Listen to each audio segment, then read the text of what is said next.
Hey everybody, T.O. from the Art Geek Teaching Studio vlog, where we focus on abstract realism and using traditional and digital tools. Today we're going to talk about charcoal drawing, charcoal materials and tools coming up. All right, first up is stick charcoal.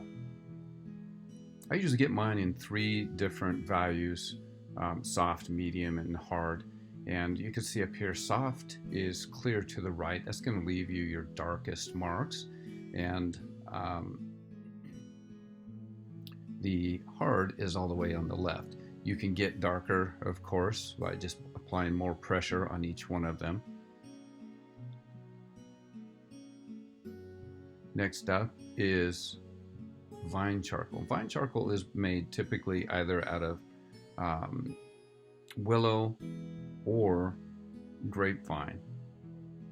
One of the things to remember about vine charcoal is that it is only good for mid-tone values. So on the value scale, maybe from 4 to 6.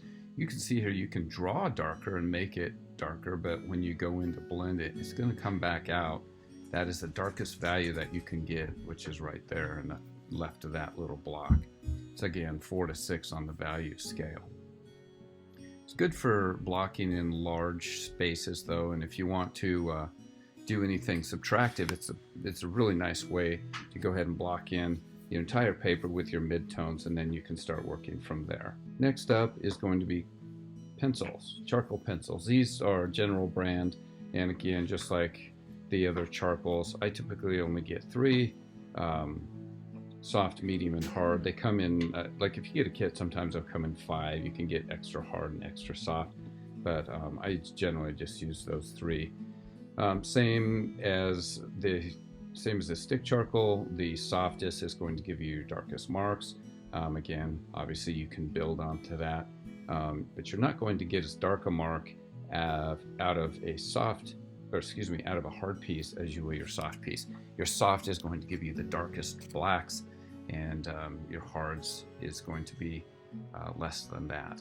So I've got these hard on the left, medium in the middle, and soft on the very right.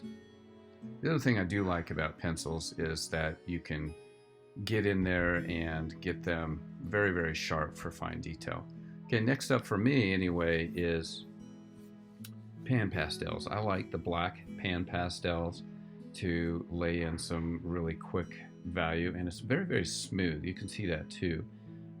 Sometimes you might not be as happy with as black as you can go, but it is super smooth. The other thing is you can get fairly loose with this as well. There are different applicators, but very, very smooth gradations on your values.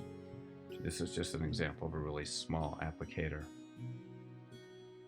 Okay, finally for me, one of the things I really, really enjoy is charcoal powder.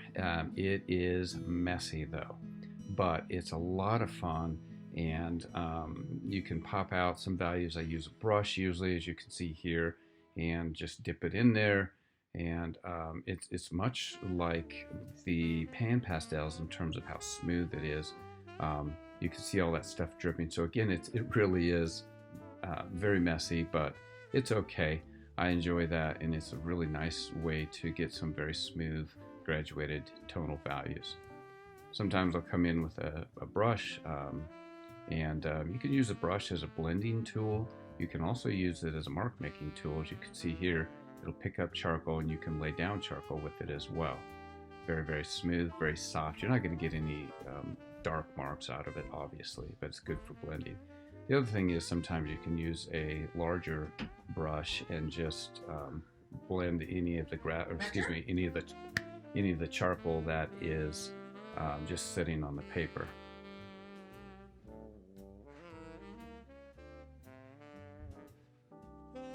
Okay, the next thing that we have up here is blending stumps or tortillas. This one's a large one, and obviously the larger the blending stump or tortillon, the broader space you'll be.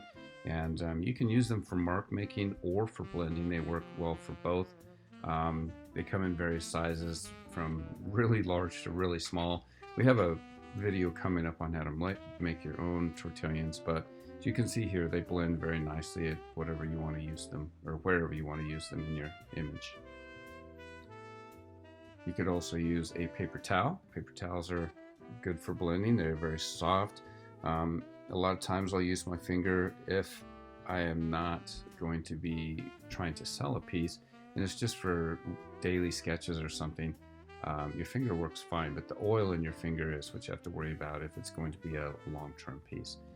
Finally, here I'm using a Q-tip. You can see Q-tips work really well for blending, and you can use them for light mark making as well. Next up would be erasers.